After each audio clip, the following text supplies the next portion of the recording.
નમસ્કાર મિત્રો, આજે આપણે વાત કરવી છે ચાઇનાએ લોન્ચ કરેલું 3 lane fibre optic. Actually fibre optic તો એક્ઝિસ્ટ કરે જ છે, કારણ કે આપણે જે મોબાઈલની અંદર ઇન્ટરનેટ યુઝ કરીએ છીએ 5G ટેકનોલોજી, દુનિયાની અંદર આ જે પણ ઇન્ટરનેટ કનેક્ટિવિટી અથવા નેટવર્કિંગ અથવા ટ્રાન્સફોર્મેશન જે થઈ રહ્યું છે ઇલેક્ટ્રોનિક ડિવાઇસીસની અંદર, જે ડેટા આપણે મેળવીએ છીએ, જેમ આદેશ આપીએ, અપલોડ કરીએ અને ડાઉનલોડ થાય, એ તમામ દુનિયાની અંદર એક્ઝિસ્ટ કરે છે. અને આ બધું ઇન્ટરનેટ આપણને એમ લાગે કે દાખલા તરીકે આપણા મોબાઈલમાં GSM કાર્ડ છે એટલે વાઈફાઈથી વાયરલેસલી પકડે છે, પરંતુ એવું નથી. આ બધું જે ઇન્ટરનેટ કનેક્ટિવિટી છે એ એકચ્યુઅલી દુનિયાની અંદર સમુદ્રના નીચે આ ફાઇબર ઓપ્ટિક કેબલો પાથરેલા છે. અને આ ફાઇબર ઓપ્ટિક કેબલો એ દુનિયાની અંદર 90% ઉપર જે ઇન્ટરનેટ કનેક્ટિવિટી અથવા જે નેટવર્ક કનેક્ટિવિટી મળી રહી છે આપણને ઇલેક્ટ્રોનિક ડિવાઇસીસની અંદર, તો એ ફાઇબર ઓપ્ટિક કેબલના કારણે જે પથરાયેલા છે. એ ફાઇબર ઓપ્ટિક જે કેબલો છે એની અંદર ટેકનોલોજી આપણે સમજીએ તો એની અંદર આપણું જે બાલ હોય છે એનાથી બી નાના ઝીણા તાર હોય છે, અને એ તાર હોય છે ગ્લાસના, કાચના.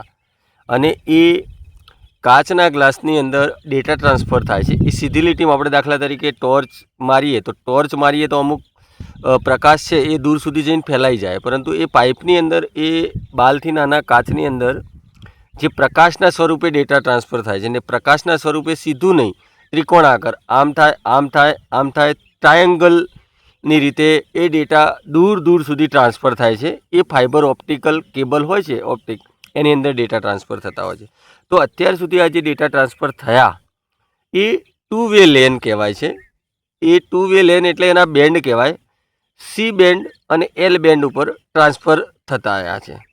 પરંતુ સાદી ભાષામાં આપણે સમજીએ તો ચાઇનાએ જે 3 લેન કર્યું છે, એટલે ત્રીજું લેન, એ S બેન્ડ કહેવાય છે એને.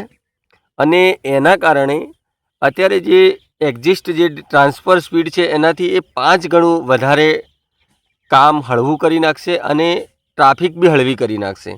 જેમ દાખલા તરીકે હાઈવે છે, 2 લેનનો હાઈવે હોય અને ત્રીજો લેનનો થાય એટલે સ્વાભાવિક ટ્રાફિક ઓછી થાય અને એની સ્પીડ પણ વધે છે વાહનની અને અવર જવર કરવામાં. તો એ રીતે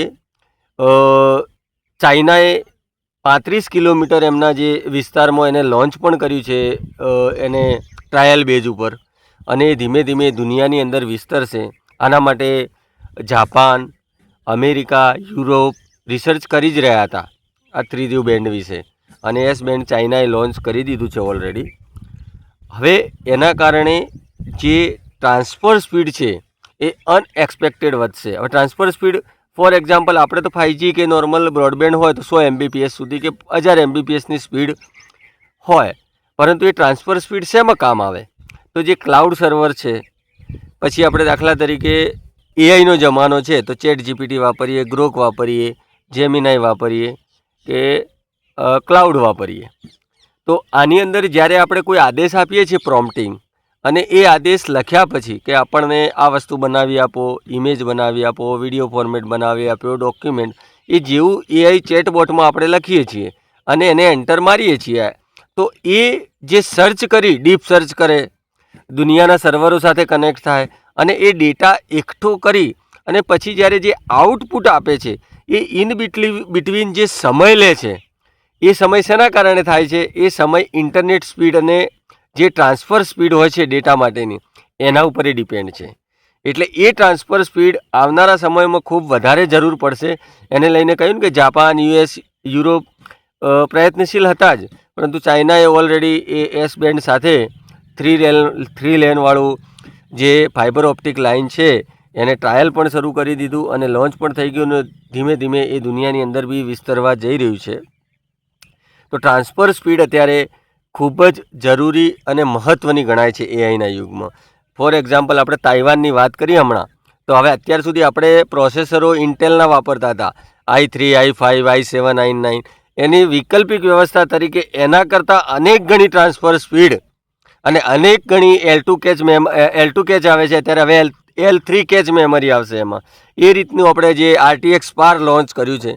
એટલે દુનિયાની અંદર ટેકનોલોજી વધે છે એમ એમ એની જે ટ્રાન્સફર સ્પીડ, એની જે રિક્વાયરમેન્ટ છે એ અનએક્સપેક્ટેડ આપતાની સાથે, આપણે દાખલા તરીકે પ્રોમ્પ્ટિંગ કરીએ અથવા કોઈ પણ આદેશ આપીએ અને આપતાની સાથે તરત જ એનો રિપ્લાય આપે એટલી સ્પીડથી એ રિપ્લાય મળી રહે અને માણસને એટલા સમયગાળામાં એ જે જવાબ મળે છે એ સ્પીડ હજી સુધી વધારવા માટે એના રિસર્ચરો, એના એક્સપર્ટો એ પ્રયત્નશીલ રહ્યા છે.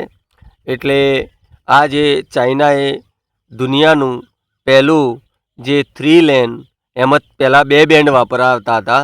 એક સી બેન્ડ વપરાવતું હતું, પછી એલ બેન્ડ વપરાવતું હતું અને હવે જે ત્રીજું લેન જે બેન્ડ વપરાશે એ એસ બેન્ડ વપરાશે. એસ બેન્ડ લાંબા ગાળા માટે થોડું જ્યારે આ લોન્ચ કર્યું 2 બેન્ડવાળું એ વખતે એમને સપોર્ટ નહોતું કરતું અથવા અનસક્સેસ રહ્યું હતું અને એની લાંબી સ્પીડ હોય તો એમ્પ્લીફાયર મૂકવા પડતા હતા અને સમુદ્રના નીચે આ બધું કરવું પડતું હતું. પરંતુ ચાઇના આમાં સક્સેસ થઈ અને દુનિયાનું પહેલું આ 3 લેન નેટવર્ક જે ફાઇબર ઓપ્ટિક બેન્ડ એમને રજૂ કર્યું છે, એને લઈ અને હવે જોવાનું રહ્યું કે આવનારા દિવસોમાં જેમ પ્રોસેસરો ચિપ બની રહી છે, એઆઈ ચિપ બની રહ્યું છે, એની સાથે સાથે હવે જે મેઇન વસ્તુ ટ્રાન્સફર હોય છે, ઇન્ટરનેટ કહો કે ડેટા ટ્રાન્સફર કહો કે ક્લાઉડની અંદર કહો કે ડેટા સેન્ટરની અંદર, કારણ કે જેટલી સ્પીડ વધુ હશે એટલું સમય પણ બચે અને ફટાફટ કામ થાય અને એનું જે જીપીયુઝ યુઝ થતા હોય છે, સીપીયુઝ યુઝ થતા હોય છે, એમને પણ સ્પીડ મળશે એ આશાએ ચાઇનાએ લોન્ચ કર્યું છે. અને એ અત્યારે તો પ્રોફેશનલ બેઝ ઉપર યુઝ થશે, પરંતુ જેમ જેમ કોઈ બી ટેકનોલોજી જૂની થતી હોય છે તેમ તેમ એ સામાન્ય લોકો સુધી પણ આવતી રહે છે. તો હવે આવનારા દિવસોમાં પ્રોસેસર ચિપોની સાથે હવે ડેટા ટ્રાન્સફર, ઇન્ટરનેટ સ્પીડ પણ આપણે ધાર્યું પણ નહીં હોય એટલી ગજબની સ્પીડ સાથે ડેટા ટ્રાન્સફર આવનારા દિવસોમાં થશે. તો ચાઇનાએ આ દુનિયાનું પહેલું 3 લેન નેટવર્કિંગ લોન્ચ કરી દીધું છે. Thank you.